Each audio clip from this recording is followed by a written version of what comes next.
PM योगी के नेतृत्व में पदयात्रा की शुरुआत हो चुकी है। तस्वीर भी है आपके सामने, महिला जन आक्रोश पदयात्रा की ये तस्वीर, जिसका नेतृत्व मुख्यमंत्री योगी आदित्यनाथ कर रहे हैं।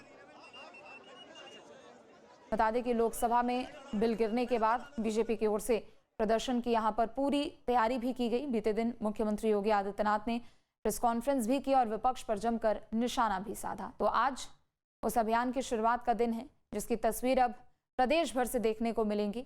हालांकि बीजेपी की ओर से जमीनी स्तर पर तैयारियां पूरी है और लगभग हर एक जिले से इसी तरीके की विरोध प्रदर्शन की तस्वीरें अब आए दिन देखने को मिल रही है। तो आधी आबादी के हक की लड़ाई को लेकर हजारों की संख्या में महिलाएं राजधानी लखनऊ में एकजुट हुई हैं। अलग अलग जिलों से ये महिलाएं पहुंच रही, कोई कानपुर से, कोई बाराबंकी से। राजधानी लखनऊ के पड़ोसी जिले से महिलाएं बड़ी संख्या में यहाँ पर पहुंच रही हैं और संदेश एक ही है कि नारी शक्ति का अपमान नहीं सहेगा हिंदुस्तान।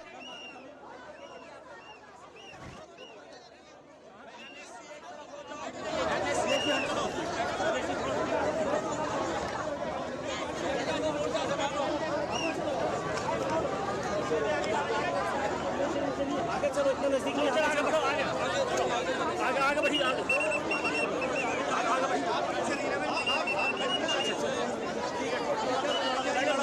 मैडम को जाने दो, मैडम को जाने दो।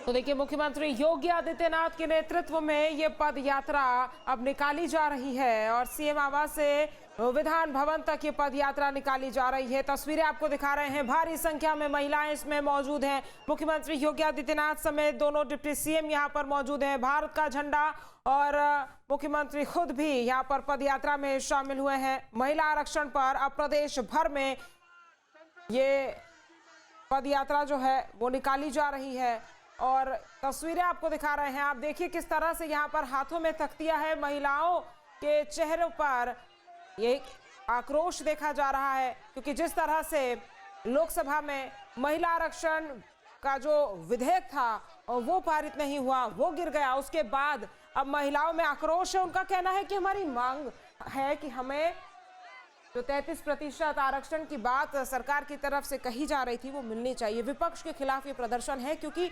विपक्ष ने ना सिर्फ इस विधेयक का विरोध किया लेकिन उसके बाद जश्न मनाया और यही वजह है कि महिलाओं को ये बात बहुत चुभी है। महिलाओं को ये बात जो है वो बहुत बुरी लगी है, क्योंकि महिलाओं का ये कहना है कि नारी सशक्तिकरण की बात तो सभी राजनीतिक दल करते हैं, लेकिन उसके पक्ष में जब नारी के साथ खड़े होने की बात आती है तो कोई खड़ा विपक्ष का नेता नजर नहीं आता है, बल्कि उसका विरोध करते हैं। और ना सिर्फ विरोध करते हैं, जब विधेयक पारित नहीं होता है तो जश्न मनाते हैं। और यही वजह है कि आज सड़कों पर ये तस्वीर हम देख रहे हैं। यही वजह है कि आज महिलाओं के चेहरों पर आक्रोश है और यही वजह है कि आज ये भारी संख्या में, हजारों की संख्या में महिलाएं सड़कों पर है और पदयात्रा निकाल रही है। तस्वीरें आपको दिखा रहे हैं, मुख्यमंत्री योगी आदित्यनाथ नेतृत्व कर रहे हैं और साथ ही महिलाएं यहां पर मौजूद हैं।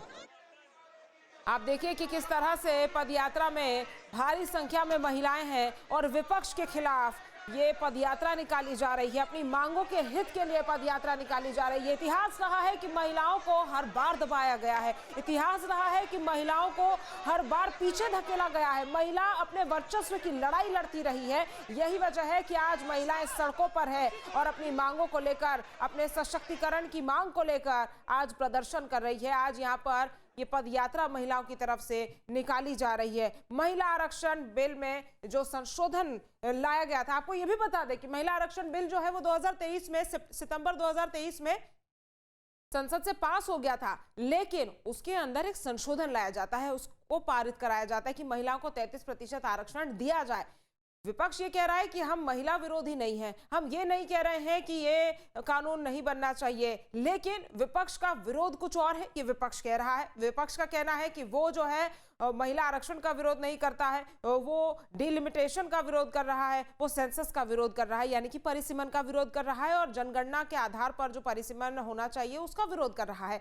लेकिन यहाँ पर महिलाएं जो है वो 33% आरक्षण की मांग कर रही है, और अब ये मोर्चा जो है वो खुलता हुआ महिलाओं की तरफ से साफ तौर पर दिखाई दे रहा है, क्योंकि आधी आबादी अपने हक की लड़ाई अब लड़ती हुई दिखाई दे रही है। उत्तर प्रदेश में भीषण गर्मी है, और भीषण गर्मी के बीच आप देखिए किस तरह से यहाँ पर धूप में पद यात्रा निकाली जा रही है। मुख्यमंत्री खुद महिलाओं के साथ शामिल हुए हैं, क्योंकि मुख्यमंत्री योगी आदित्यनाथ की तरफ से भी प्रेस कॉन्फ्रेंस करी गई थी जब ये बिल जो है वो पारित नहीं हो पाया था।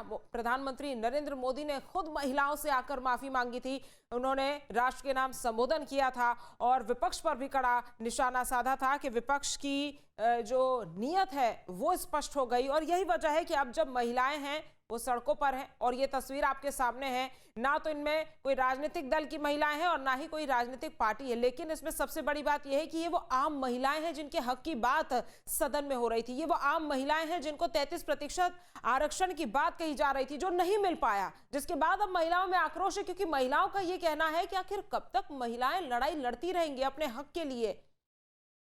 और ये तस्वीरें इस चीज को बयां कर रही है, दर्शा रही है कि कैसे महिलाओं के हक को जब दबाया गया तो महिलाएं अपने हक के लिए सड़कों पर उतर रही है और ये पदयात्रा निकाल रही है। विपक्ष के खिलाफ ये पदयात्रा निकाली जा रही है। हालांकि विपक्ष के नेता जो हैं वो लगातार बयान दे भी रहे हैं, चाहे राहुल गांधी की बात हो, चाहे खुद महिला प्रियंका गांधी की बात हो, या फिर अखिलेश यादव की बात हो, सभी लोग महिलाओं के खिलाफ जिस तरह से ये जब बिल गिरा लोकसभा में, उसके बाद जो जश्न मनाया, जो एक्स पर पोस्ट किए, उसके बाद महिलाओं में और आक्रोश भड़का। और देखिए इन महिलाओं के हाथ में कोई राजनीतिक दल का झंडा नहीं है, भारत का झंडा है, जो ये दिखा रही है कि हम एकता चाहते हैं, हम बराबरी का अधिकार चाहते हैं, हम 33% आरक्षण चाहते हैं। यहाँ पर संविधान खतरे में है, ये भी कहा गया। जब महिलाओं को उनके हक की देने की बात की जा रही है तो फिर संविधान कैसे खतरे में है, ये भी महिलाओं की तरफ से सवाल पूछे जा रहे हैं। और आप देखिए किस तरह से यहाँ पर जो महिलाएं हैं वो अब सड़कों पर पदयात्रा करने को मजबूर है। विपक्ष के खिलाफ ये प्रदर्शन है, विपक्ष के खिलाफ ये मोर्चा है जो महिलाओं की तरफ से अब खोल दिया गया है। और बीजेपी प्रदेश अध्यक्ष पंकज चौधरी भी इस पदयात्रा में शामिल है। मुख्यमंत्री योगी आदित्यनाथ को भी आप देख सकते हैं, दोनों डिप्टी सीएम को भी आप देख सकते हैं, क्योंकि एनडीए के जो सरकार है, बीजेपी की जो सरकार है, वो लगातार ये कह रही है कि हम तो महिला के पक्ष में हैं, हम महिलाओं के साथ खड़े हैं। और यही वजह है कि हम इसी नियत के साथ, एक साफ नियत के साथ जो है ये बिल लेकर आए थे, इसमें संशोधन लेकर आए थे। लेकिन चूंकि विपक्ष की वजह से ये बिल लोकसभा से पास नहीं हो पाया, गिर गया, 2/3 बहुमत चाहिए थी जो कि नहीं मिल पाई, महिलाओं को उनका हक नहीं दिला पाए, जिस वजह से अब बीजेपी महिलाओं के साथ खड़ी हुई नजर आ रही है। हालांकि इसको राजनीतिक रंग देने की कोशिश भी विपक्ष की तरफ से की जा रही है। विपक्ष का यह कहना है कि बीजेपी महिलाओं की आड़ में अपना चुनावी फायदा ढूंढ रही है, अपनी पार्टी का फायदा ढूंढ रही है। वार पलटवार भी लगातार देखने को मिल रहा है। लेकिन ये जो महिलाएं हैं, आप देखिए ये जो तस्वीर आपको हम दिखा रहे हैं, इसमें कोई भी महिला ऐसी नहीं आप देख पाएंगे जो एक बहुत बड़ा चेहरा हो, या कोई राजनीतिक दल से हो, या फिर कोई बड़े परिवार की महिला हो। ये सारी आम महिलाएं हैं। ये वो महिलाएं हैं जो अपना हक चाहती है, ये वो महिलाएं हैं जो राजनीति में अपनी भागीदारी चाहती है, ये वो महिलाएं हैं जो सदन तक पहुंचना चाहती है, महिलाओं की आवाज उठाना चाहती है, महिलाओं को सशक्त बनाना चाहती है, बुलंद करना चाहती है। आपको आंकड़े अगर बताएं तो 10% आंकड़ा है सिर्फ महिलाओं का राजनीति, सक्रिय राजनीति में। और ये महिलाएं 33% आरक्षण की मांग कर रही हैं। इन महिलाओं का कहना है कि ये जो बिल गिरा है, ये जो बिल पास नहीं हो पाया है, उसके बाद इनके हक को मारा गया है, इनको राजनीति में सक्रिय भूमिका निभाने का जो एक अवसर प्रदान होने वाला था वो इनसे छीना गया है। और यही वजह है कि आज महिला आरक्षण बिल के संशोधन के पारित न होने पर ये जन आक्रोश पदयात्रा निकाली जा रही है। अब से डीडी फ्री डिश की चैनल नंबर 57 पर देखिए न्यूज नेशन।